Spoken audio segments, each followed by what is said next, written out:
1909 ಇಸ್ವಿಯಲ್ಲಿ ಅಂದರೆ 115 ವರ್ಷಗಳ ಹಿಂದೆ ನಮ್ಮ ಸಹಕಾರಿ ಪಿತಾಮಹ ಅಂತೇಳಿ ಹೇಳಿಕೊಳ್ಳುವಂಥವರು ಮಳವಳ್ಳಿ ಶಿವರಾಯರು ಸ್ಥಾಪಿಸಿದಂಥ ಪುತ್ತೂರು ಕೋಆಪರೇಟಿವ್ ಟೌನ್ ಬ್ಯಾಂಕ್ ಈಗ ಪ್ರಗತಿ ಪಥದಲ್ಲಿ ಸಾಗ್ತಾ ಇದೆ.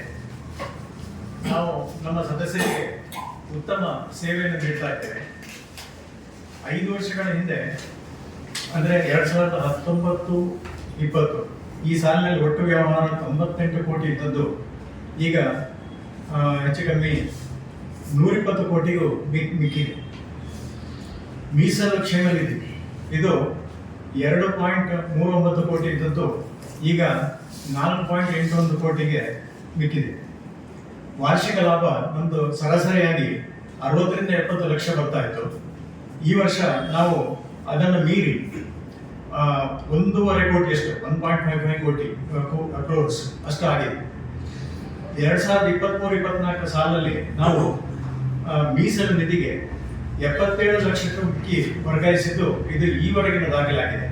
ಅಂದರೆ ನಮ್ಮ ಬ್ಯಾಂಕಿನ ಸದೃಢತೆ ಹೆಚ್ಚಬೇಕು ಅಂತ ಹೇಳುವಂಥ ನಿಟ್ಟಿನಲ್ಲಿ ನಾವು ಹೆಚ್ಚಿನ ಹಣವನ್ನು ಮೀಸಲು ನಿಧಿಗೆ ಸಹ ನಾವು ಇಡ್ತಾ ಇದ್ದೇವೆ. ಇದು ಈವರೆಗಿನ ದಾಖಲೆ ಆಗಿದೆ. ಪ್ರತಿ ವರ್ಷ ಕಳೆದ ವರ್ಷ ನಾವು 10% ಡಿವಿಡೆಂಡ್ ಕೊಟ್ಟಿದ್ದೇವೆ. ಈ ವರ್ಷ 12%ಗೆ ಡಿವಿಡೆಂಡ್ ಕೊಟ್ಟಿದ್ದೇವೆ ನಾವು. ಮತ್ತೆ ಬಂಡವಾಳದ ಸಮರ್ಪಕತೆ ಅನುಪಾತ ಅಂದರೆ ಕ್ಯಾಪಿಟಲ್ ಅಡಿಕ್ವೆಸಿ ರೇಷಿಯೋ ಅಂತ ಹೇಳ್ತಾರೆ, ಅದು ರಿಸರ್ವ್ ಬ್ಯಾಂಕಿನ ನಿಯಮದಂತೆ 10%ಇಂದ ಜಾಸ್ತಿ ಇರಬೇಕು. ನಮ್ಮದು ಈಗ 33%ನಷ್ಟು ಉಂಟು. ಇದು ಬ್ಯಾಂಕಿನ ಆರ್ಥಿಕ ಸದೃಢತೆಗೆ ಒಂದು ಸಾಕ್ಷಿಯಾಗಿದೆ.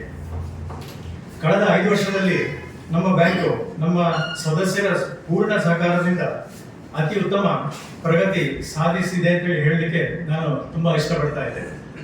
ಸಹಕಾರಿ ತತ್ವದಲ್ಲಿ ಪ್ರಾರಂಭಿಸಲ್ಪಟ್ಟ ನಮ್ಮ ಬ್ಯಾಂಕು ಈ ಸಹಕಾರಿ ತತ್ವದೊಂದಿಗೆ ರಿಸರ್ವ್ ಬ್ಯಾಂಕಿನ ನಿಯಮಾವಳಿಗಳನ್ನು ಕರೆಕ್ಟಾಗಿ ನಾವು ಫಾಲೋ ಮಾಡಿಕೊಂಡು ಬರ್ತಾ ಇದ್ದೇವೆ. ವರ್ಷದಿಂದ ವರ್ಷಕ್ಕೆ ಸದಸ್ಯರ ಸಂಖ್ಯೆ ಮತ್ತು ಗ್ರಾಹಕರ ಸಂಖ್ಯೆ ವೃದ್ಧಿಸುತ್ತಾ ಉಂಟು. ಭಾರತೀಯ ರಿಸರ್ವ್ ಬ್ಯಾಂಕಿನ ಇತ್ತೀಚಿನ ದಿನಗಳಲ್ಲಿ ಪಟ್ಟಣ ಸಹಕಾರಿ ಬ್ಯಾಂಕ್ಗಳ ಮೇಲೆ ಕೆಲವೊಂದು ನಿರ್ಬಂಧಗಳನ್ನು ಹಾಕ್ತಾ ಇದೆ. ಅಂದರೆ ಕೆಲವೊಂದು ರೆಸ್ಟ್ರಿಕ್ಷನ್ಸ್ ಅಂತ ಹೇಳಿದ್ರೆ ಅದು ಕಂಡೀಷನ್ಸ್ ಹಾಕ್ತಾ ಇದೆ. ಅದನ್ನು ನಾವು ಚಾಚು ತಪ್ಪದೆ ಫಾಲೋ ಮಾಡ್ತಾ ಇದ್ದೇವೆ. ಭಾರತೀಯ ರಿಸರ್ವ್ ಬ್ಯಾಂಕಿನ ಅದರಲ್ಲಿ ಅದರ ಅನುಗುಣವಾಗಿ ನಾವು ಏನೆಲ್ಲ ಮಾಡಬೇಕು ಅದನ್ನೆಲ್ಲ ಕರೆಕ್ಟ್ ಆಗಿ ಫಾಲೋ ಮಾಡ್ತಾ ಇದ್ದೇವೆ. ಅದನ್ನು ನಾವು ಸಂಪೂರ್ಣವಾಗಿ ನಿಯಮಗಳನ್ನು ಪಾಲಿಸುವುದರ ಜೊತೆಗೆ ಪರಿಪೂರ್ಣ ಬ್ಯಾಂಕ್ ಆಗಿ ಅದನ್ನು ಬದಲಾಯಿಸುವ ನಿಟ್ಟಿನಲ್ಲಿ ಸನ್ನಿವೇಶಕ್ಕೆ ಸರಿಯಾಗಿ ನಾವು ಸಜ್ಜುಗೊಳಿಸ್ತಾ ಇದ್ದೇವೆ. ಈಗ ಬ್ಯಾಂಕಿನ ಡಿಜಿಟಲೀಕರಣ ಬಹಳ ಅಗತ್ಯವಾಗಿದೆ. ಆದ ಕಾರಣ ಅದಕ್ಕೂ ನಾವು ಒತ್ತು ಕೊಡ್ತಾ ಇದ್ದೇವೆ. 115ನೇ ವರ್ಷದಲ್ಲಿ ಫಾರ್ ದ ಫಸ್ಟ್ ಟೈಮ್ ನಾವೀಗ ಒಂದು ಬ್ರಾಂಚ್ ಅನ್ನು ಓಪನ್ ಮಾಡ್ತಾ ಇದ್ದೇವೆ. ಅದು ಸದಸ್ಯರ ಕೋರಿಕೆ ಮೇರೆಗೆ ನಾವು ಮಾಡ್ತಾ ಇದ್ದೇವೆ. ಈ ವಿಚಾರಗಳನ್ನೆಲ್ಲ ಗಮನದಲ್ಲಿಟ್ಟುಕೊಂಡು ನಾವು ಕಳೆದ ವರ್ಷ ರಿಸರ್ವ್ ಬ್ಯಾಂಕಿನ ನಿಯಮದಂತೆ ಒಬ್ಬರು ನಮ್ಮ ಮುಖ್ಯ ಕಾರ್ಯನಿರ್ವಹಣಾಧಿಕಾರಿಯನ್ನು ನೇಮಕ ಮಾಡಿದ್ದೇವೆ, ಶೇಖರ್ ಶೆಟ್ಟರು. ಇವರಿಗೆ ಬ್ಯಾಂಕಿನಲ್ಲಿ 38 ವರ್ಷಗಳ ಬ್ಯಾಂಕಿಂಗ್ ಕ್ಷೇತ್ರದಲ್ಲಿ 38 ವರ್ಷದ ಸುದೀರ್ಘ ಅನುಭವ ಉಂಟು. ತೆರಿಗೆ ಮತ್ತು ಬ್ಯಾಂಕಿಂಗ್ ಮತ್ತು ಆಡಳಿತದಲ್ಲಿ ಬಹಳ ಪರಿಪೂರ್ಣತೆ ಉಂಟು, ಅವರು ತಜ್ಞರಾಗಿದ್ದಾರೆ. ಅವರನ್ನು ಮುಖ್ಯ ಕಾರ್ಯನಿರ್ವಹಣಾಧಿಕಾರಿಯಾಗಿ ನಾವು ಆಡಳಿತ ಮಂಡಳಿ ನೇಮಕ ಮಾಡಿದ್ದೇವೆ.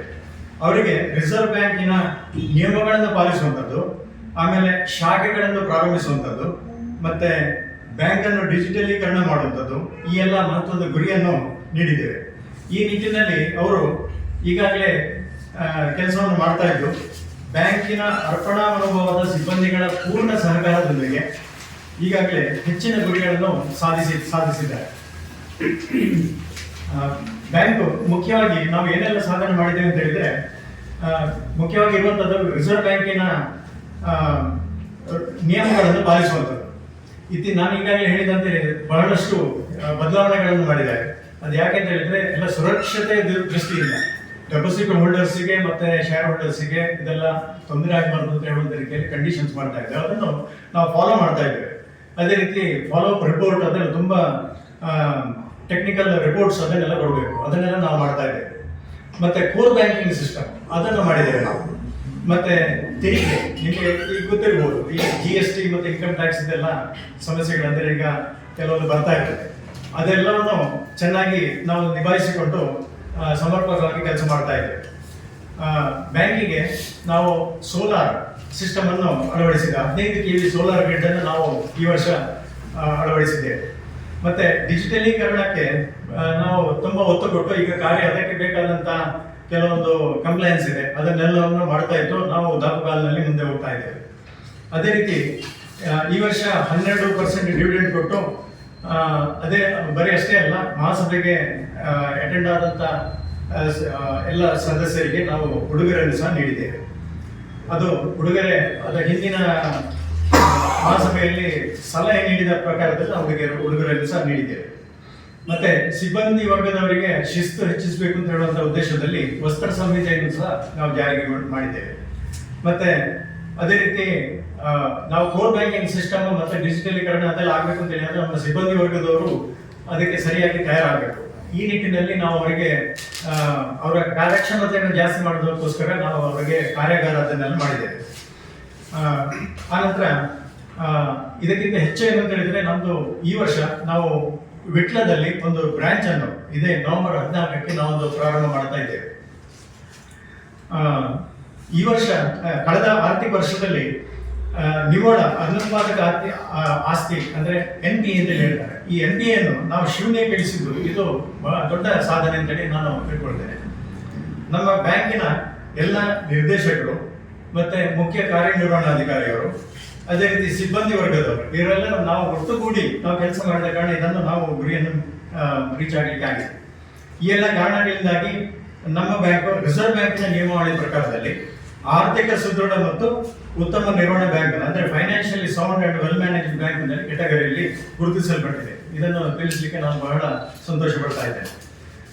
ಇದರ ಇಂಪ್ಲಿಕೇಶನ್ ಏನು ಅಂತ ಹೇಳಿದ್ರೆ, ಈ ರೀತಿ ನಾವು ಸರ್ಟಿಫಿಕೇಶನ್ ನಮಗೆ ಸಿಕ್ಕಿತು ಅಂತ ಹೇಳಿದ್ರೆ ನಮಗೆ ವರ್ಷಕ್ಕೆ ಒಂದು ಬ್ರಾಂಚ್ ಅನ್ನು ಓಪನ್ ಮಾಡುವಂತ ಅವಕಾಶ ಉಂಟು. ಸೊ ಈ ನಿಟ್ಟಿನಲ್ಲಿ ನಾವು ಅದೇ ನಾನು ಈಗಾಗಲೇ ಹೇಳಿದಾಗೆ ನವೆಂಬರ್ 14ಕ್ಕೆ ನಾವೊಂದು ಬ್ರಾಂಚ್ ಅನ್ನು ಓಪನ್ ಮಾಡ್ತಾ ಇದ್ದೇವೆ.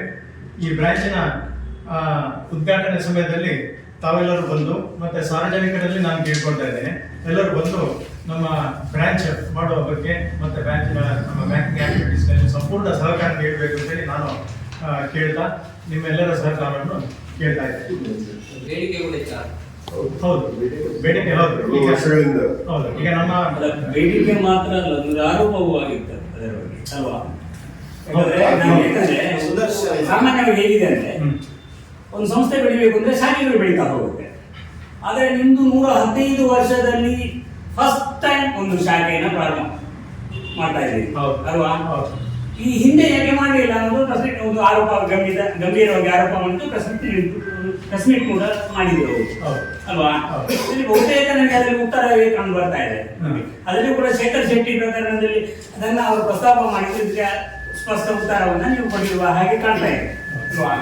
ಯಾಕೆ ಇದು ಇಷ್ಟು ತಡ ಆಯ್ತು ನಿಮಗೆ? ಅಂದ್ರೆ ಅದಕ್ಕೆ ಒಂದು ಶಾಖೆಯನ್ನ ಮಾಡಬೇಕು ಅಂತ ಆದ್ರೆ ಇಷ್ಟು ತಡ ಯಾಕೆ ಅನ್ನೋದು ಅದಕ್ಕೆ ಉತ್ತರ ಅದರಲ್ಲಿ ಏನು ಅಂತ ಹೇಳಿದ್ರೆ, 2023 ಜೂನ್ ಇರಬೇಕು, ಜೂನ್ ವರೆಗೆ ಬ್ಯಾಂಕ್ ಆಗ RBI ನ ಕೆಲವೊಂದು ಕಂಡೀಷನ್ಸ್ ಇತ್ತು.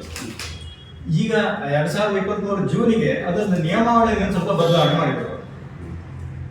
ಮೊದಲು ಯಾವ ರೀತಿ ಇತ್ತು ಅಂತ ಹೇಳಿದ್ರೆ, ಈಗ ನಮ್ದು ಅರ್ಬನ್ ಬ್ಯಾಂಕ್ ಅಂತ ಯಾವ ಕಾರಣ ನಾನ್ ಬ್ಯಾಂಕಿಂಗ್ ಆಕ್ಟಿವಿಟೀಸ್ ನಲ್ಲಿ ನಮ್ಗೆ ಯಾವ್ದು ಇನ್ಕಮ್ ಬರಬಾರ್ದು ಅಂತ ಹೇಳಿತ್ತು. ನಾನ್ ಬ್ಯಾಂಕಿಂಗ್ ಆಕ್ಟಿವಿಟಿ ನಮ್ದು ಏನಾಗಿತ್ತು ಅಂತ ಹೇಳಿದ್ರೆ, ನಾವು ಅಲ್ಲಿ ಬಹಳ ಹಿಂದೆ ನಮ್ಮ ಬ್ಯಾಂಕಿನ ಎಂಟ್ರೆನ್ಸಿನಲ್ಲಿ ಇಬ್ಬರು ಟೆನೆಂಟ್ಸ್ ಇದ್ದಾರೆ. ಆ ಟೆನೆಂಟ್ಸ್ ಅವರು ಹೇಳುವುದಿಲ್ಲ, ಅವರು ಬ್ಯಾಂಕ್ RBI ಅವರ ಪ್ರಕಾರದಲ್ಲಿ ಏನಂತ ಹೇಳಿದ್ರೆ, ನೀವು ಅವರನ್ನು ಬಾಡಿಗೆ ಕೊಟ್ಟಿದ್ದೀರಿ, ಆದ ಕಾರಣ ನಿಮ್ದು ಬ್ಯಾಂಕಿಂಗ್ ನಾನ್ ಬ್ಯಾಂಕಿಂಗ್ ಆಕ್ಟಿವಿಟೀಸ್ ಅಲ್ಲಿ ನಿಮ್ಗೆ ಇನ್ಕಮ್ ಬರ್ತಾ ಇದೆ, ಅದನ್ನು ತಪ್ಪಿಸಬೇಕು ಅಂತೇಳಿ ಅವರು ಹೇಳಿದ್ರು. ಸೊ ಆ ಕಾರಣಕ್ಕಾಗಿ ನಮಗೆ ಕೆಲವೊಂದು ಸಮಸ್ಯೆಗಳಾಗ್ತಾ ಇತ್ತು. ಅವರು ಹೇಳಿದ್ರು, ಈಗ ಕೇಸ್ ಇದೆ, ಕೇಸ್ ನಡೀತಾ ಇದೆ, ಕೋರ್ಟ್ ನಲ್ಲಿ ಕೇಸ್ ನಡೀತಾ ಇದೆ. ಎವಿಕ್ಷನ್ ಸೂಟ್ ನಾವು ಫೈಲ್ ಮಾಡಿದ್ರೆ ಅದು ಪೆಂಡಿಂಗ್ ಇದೆ. ಈಗ ಮಾಡೋದಕ್ಕೆ ಈಗ ಕೆಲವೊಂದು ಈ ಫೈನಾನ್ಷಿಯಲಿ ನಾನು ಹೇಳಿದಲ್ಲ, financially sound and well managed bank ಅಂತ ಹೇಳಿ ಆ ಕೆಟಗರಿ ಬರಬೇಕು ಅಂತ ಹೇಳಿ ಅದೊಂದು 7 ಕಂಡೀಷನ್ಸ್ ಇದೆ. ಆ ಕಂಡೀಷನ್ಸ್ ಫುಲ್ಫಿಲ್ ಮಾಡಿದ್ರೆ ನಮಗೆ ಎಲಿಜಿಬಿಲಿಟಿ ಬರ್ತದೆ. ಎಲಿಜಿಬಿಲಿಟಿ ಯಾವ ರೀತಿ ಅಂತ ಹೇಳಿದ್ರೆ, ಪ್ರಯರ್ ಪರ್ಮಿಷನ್ ಅಗತ್ಯ ಇಲ್ಲ, ನಾವು automatically you are entitled for opening the branch. So ಆ ನಿಟ್ಟಿನಲ್ಲಿ ಏನಾಗಿದೆ, ಈಗ ಕಾನೂನು ಬದಲಾವಣೆ ಆದ ಕಾರಣ ನಾವು ಅದನ್ನು ಕಂಪ್ಲೈ ಮಾಡಬೇಕು. ನಮಗೆ ಸ್ವಲ್ಪ ಟೈಮ್ ಬೇಕಾಗಿತ್ತು. NPN ಅದೇ ಮುಖ್ಯವಾದದಲ್ಲಿ NPN ನಾವು 0% ಇಳಿಸಿದೆ. ಅದು ಒಂದು ಕಂಡೀಷನ್, 3% ಇಂದ ಕೆಳಗೆ ಹೋಗ್ಬೇಕು ಅಂತ ಹೇಳಿತ್ತು. ಸೊ ಈ ನಿಟ್ಟಿನಲ್ಲಿ ನಾವು ಅದನ್ನು ಮಾಡಿ ಸರ್ಟಿಫಿಕೇಶನ್ ತಗೊಂಡು ಈಗ ಬ್ರಾಂಚ್ ಮಾಡ್ತಾ ಇದ್ದೀವಿ. ಅದು ಬಹಳ ತಡವಾಗಿ ಪ್ಲಾನ್ ಅಂತ ಸರ್ ನಿರಂತರ ಇದ್ದ ಪ್ಲಾನ್. ಆದ್ರೆ ಈ ಒಂದು ನಮ್ಮ ರೆಸ್ಟ್ರಿಕ್ಷನ್ ಉಂಟಲ್ಲ, ಈ ನಾನ್ ಬ್ಯಾಂಕಿಂಗ್ ರೆವೆನ್ಯೂ ಬರಬಾರದು ಅನ್ನುವ ಒಂದು ರೆಸ್ಟ್ರಿಕ್ಷನ್ ಇಂದಾಗಿ ಈಗ ಸಮಸ್ಯೆ ಇಲ್ಲ ಅದು ಬಾಡಿಗೆ. ಸರ್ ಆ ಲೈಬ್ರರಿ ಉಂಟಲ್ಲ ಸರ್, ಲೈಬ್ರರಿ ಅದೆಂತ ಆ ಕಂಡೀಷನ್ ಇದಕ್ಕೆ ಬರುವುದಿಲ್ಲ. ಈಗ ಅದು ಬೇರೆ ಇದು ಬೇರೆ. ಲೈಬ್ರರಿ ಇದರಲ್ಲಿಯೂ ಸಮಸ್ಯೆ. ಲೈಬ್ರರಿ ಉಂಟಲ್ಲ ಸರ್, ಅದು ನಿಮ್ದೆ ಅಲ್ಲ ಸರ್ ಒಂದು ನಿಮಿಷ. ಲೈಬ್ರರಿಯಲ್ಲಿ ಅಲ್ಲಿ ಲೈಬ್ರರಿ ಉಂಟಲ್ಲ? ಲೈಬ್ರರಿ ಇಲ್ಲ. ಇಲ್ಲ. ಶಾಪ್ಸ್ ಸರ್, ಇದರಲ್ಲಿ ಕಳೆದ ವರ್ಷದ ತನಕ ಪರ್ಮಿಷನ್ ತೆಗೆದುಕೊಂಡೇ ಮಾಡಬೇಕಂತ ಇತ್ತು. ನಮ್ಮ ಬ್ಯಾಂಕಿಗೆ ಕೆಲವೊಂದು ತಾಂತ್ರಿಕ ಸಮಸ್ಯೆಗಳು, ಈಗಾಗಲೇ ನಮ್ಮ ಅಧ್ಯಕ್ಷಗಳಿಂದ ತಾಂತ್ರಿಕ ಸಮಸ್ಯೆಗಳಿರುವುದರಿಂದ ಅವ್ರ ಪರ್ಮಿಷನ್ ಸಿಗಲಿಲ್ಲ. ಕಳೆದ ವರ್ಷ ಜೂನ್ನಲ್ಲಿ ಒಂದು ಹೊಸ ಸರ್ಕ್ಯುಲರ್ ತಂದರು RBI ನವರು. ಅದರಲ್ಲಿ 10% ಶಾಖೆಯನ್ನ ಪರವಾನಿಗೆ ರಹಿತವಾಗಿ ಪ್ರಾರಂಭಿಸಬಹುದು, ಆದರೆ 10ಕ್ಕಿಂತ ಕಡಿಮೆ ಇದ್ದವರು ಒಂದು ಬ್ರಾಂಚ್ ಅನ್ನ ಮಾಡಬಹುದಂತ ತಂದರು. ಆ ಸರ್ಕ್ಯುಲರ್ ಬಂದ ಕೂಡಲೇ ಸಹ ನಾವು ಮಾಡ್ಲಿಕ್ಕೆ ಆಗೋದಿಲ್ಲ. ಯಾಕಂದ್ರೆ ನಮ್ಗೆ 3%ಗಿಂತ ನಿವ್ವಳ ಅನುತ್ಪಾದಕ ಆಸ್ತಿ ಇರುವುದರಿಂದ ನಾವು ಮಾಡ್ಲಿಕ್ಕೆ ಆಗಿಲ್ಲ. ಆ ಸರ್ಕ್ಯುಲರ್ ಬಂದ ನಂತರ ನನ್ನನ್ನು ನೇಮಕ ಮಾಡಿದ್ರು, ನನಗೊಂದು ಗುರಿ ಕೊಟ್ಟರು. ಆ ಅನುತ್ಪಾದಕ ಆಸ್ತಿಯನ್ನ ಕೆಳಗಿಳಿಸಬೇಕು ಮತ್ತು financially sound and well managed bank ಆಗಬೇಕಾದ್ರೆ ಕೆಲವೊಂದು 8 ಪಾಯಿಂಟ್ಸ್ ಇದೆ. CBS ಆಗಿರಬೇಕು, ಮತ್ತು ಇದು ನಿವ್ವಳ ಅನುತ್ಪಾದಕ ಆಸ್ತಿ 3%ಕ್ಕಿಂತ ಕಮ್ಮಿ ಇರಬೇಕು, ಕ್ಯಾಪಿಟಲ್ ಅಡೆಕ್ವಸಿ ರೇಷಿಯೋ ಜಾಸ್ತಿ ಇರಬೇಕು, ಮತ್ತು ಪ್ರಾವಿಷನ್ಸ್ ಅಂದರೆ ಕ್ಯಾಪಿಟಲ್ ಅಡೆಕ್ವಸಿ ರೇಷಿಯೋ ಮೀನ್ಸ್ ನಾವು ಹೆಚ್ಚು ರಿಸರ್ವ್ ಫಂಡಿಂಗ್ ಹಾಕಬೇಕು, ಲಾಭ ಮಾಡಿರಬೇಕು ಸತತ 3 ವರ್ಷಗಳಿಂದ. ಇದೆಲ್ಲ ಇರುವಾಗ ನಮಗೆ ಕ್ಯಾಪಿಟಲ್ ಅಡೆಕ್ವಸಿ ರೇಷಿಯೋ ಜಾಸ್ತಿ ಆಗಬೇಕಾದ್ರೆ ಪ್ರಾಫಿಟ್ ಮಾಡಬೇಕು. ಹಾಗೆ ಅನುತ್ಪಾದಕ ಆಸ್ತಿ ನಿವ್ವಳ ಆಸ್ತಿ ಮಾಡಬೇಕಂದ್ರೆ ಸಾಲವನ್ನು ವಸೂಲು ಮಾಡಬೇಕು. ಸಾಲವನ್ನು ವಸೂಲು ಮಾಡಿದಾಗ ಆಟೋಮೆಟಿಕಲಿ ಪ್ರಾಫಿಟ್ ಜಾಸ್ತಿ ಆಗ್ತದೆ. ಪ್ರಾಫಿಟ್ ಜಾಸ್ತಿ ಆಗ್ತದೆ ಮಾತ್ರ ಅಲ್ಲ, ನಮ್ಮ ಅನುತ್ಪಾದಕ ಆಸ್ತಿ ಸಹ ಕಡಿಮೆ ಆಗ್ತದೆ. ಈ ಎಲ್ಲ ಪಾಯಿಂಟಿಗೆ ಒತ್ತು ಕೊಟ್ಟು ಕಳೆದ ವರ್ಷದಿಂದ 6 ತಿಂಗಳಲ್ಲಿ ನಾವು ಸತತ ಅದಕ್ಕೆ ಗಮನವನ್ನು ಹರಿಸಿ ನಾವು CBS ಮಾಡಿದೆವು. ಅದ್ರ ಜೊತೆಗೆ ಅನುತ್ಪಾದಕ ಆಸ್ತಿಯನ್ನು 3%ಕ್ಕಿಂತ ಕಡಿಮೆ ಮಾಡಲಿಕ್ಕೆ ಹೋಗಿ 0ಕ್ಕೆ ಬಂತದ್ದು. ಹಾಗೆ ಪ್ರಾಫಿಟ್ ಜಾಸ್ತಿ ಆಯಿತು. ಕಳೆದ ಆರ್ಥಿಕ ವರ್ಷದ ನಮ್ಮ ಬ್ಯಾಲೆನ್ಸ್ ಶೀಟ್ನಲ್ಲಿ 77 ಲಕ್ಷ ರೂಪಾಯಿಯನ್ನು ರಿಸರ್ವ್ ಫಂಡಿಗೆ ಹಾಕಿದೆವು. ಹಾಗೆ ಎಲ್ಲ ಮೂಲಗಳಿಂದ ನಮ್ಮ ರಿಸರ್ವ್ ಫಂಡ್ ಜಾಸ್ತಿ ಆದ್ದರಿಂದ ಕ್ಯಾಪಿಟಲ್ ಅಡೆಕ್ವಸಿ ರೇಷಿಯೋ ಜಾಸ್ತಿ ಆಯಿತು. Financially sound and well managed bank certificate ನಮ್ಗೆ ಬರಲಿಕ್ಕೆ ಸಾಧ್ಯ ಆಯಿತು. ಈಗ ಈ ಕಳೆದ ವರ್ಷ ಈ ಮಾರ್ಚ್ ನಂತರದಲ್ಲಿ ನಾವು ಈ ಆಡಿಟ್ ಆದ ನಂತರ ನಮಗೆ ಈ ಬ್ರಾಂಚನ್ನು ಓಪನ್ ಮಾಡಲಿಕ್ಕೆ ಅವಕಾಶ ಆಯಿತು. ಈಗ ಎಷ್ಟು ಬ್ರಾಂಚ್ ಮಾಡಬಹುದು ಸರ್ ನೀವು? ಸರ್, ವರ್ಷಕ್ಕೆ ಒಂದು ಶಾಖೆ ಮಾಡಬಹುದು. ಅದಕ್ಕೆ ಈಗ RBI ಇದು ಬೇಕಾಗಿಲ್ಲ, ನಿಮ್ಮ ಈ ಸರ್ಟಿಫಿಕೇಟ್ ಸಾಕಾಗ್ತದೆ. ಅವರು ಕ್ಲಿಯರ್ ಸರ್ಕ್ಯುಲರ್ ಇದೆ, ಏನೆಲ್ಲ ಮಾಡಬೇಕಂತಿದೆ ಅದನ್ನು ಅನುಸರಿಸಿಕೊಂಡು ಮಾಡ್ಬೋದು. ಹೇಗಂದ್ರೆ ಭಾರತೀಯ ರಿಸರ್ವ್ ಬ್ಯಾಂಕ್ ಏನು ಹೇಳ್ತದೆ ಅಂದ್ರೆ, ಈಗ ಎಷ್ಟು ಶಾಖೆ ಇದೆ ಅದರ 10% ಮಾಡಲಿಕ್ಕೆ ಅಥವಾ 10ಕ್ಕಿಂತ ಕಡಿಮೆ ಇರುವ ಬ್ಯಾಂಕುಗಳು ಕನಿಷ್ಠ ಮ್ಯಾಕ್ಸಿಮಮ್ ಒಂದು ಶಾಖೆ ಮಾಡಲಿಕ್ಕೆ ಪರ್ಮಿಷನ್ ಇದೆ. ನಮ್ಮ ಒಂದು ಗುರಿ ಹೇಗಿದೆ ಅಂತ ಹೇಳಿದ್ರೆ, ಈ ವರ್ಷ ಪುನಃ ಆ ರಿಕವರಿಯಲ್ಲಿ ಸಹ ಅದೇ ಸಾಧನೆಯನ್ನ ಮಾಡಿ ಅದೇ ರೀತಿ ಪ್ರಾಫಿಟ್ ಮಾಡಿ ನಾವು ಆ well sound managed bank well managed financially sound well managed bank ಆ ಒಂದು ಸ್ಥಾನವನ್ನ ಭದ್ರಪಡಿಸಿಕೊಂಡು ಪ್ರತಿ ವರ್ಷ ಶಾಖೆಯನ್ನ ಮಾಡಬೇಕಂತ ನಮ್ಮ ಅಧ್ಯಕ್ಷರ ನಮ್ಮ ಬೋರ್ಡ್ನ ಗುರಿ ಇದೆ. ಎಷ್ಟು ಮೆಂಬರ್ ಇದ್ದಾರೆ?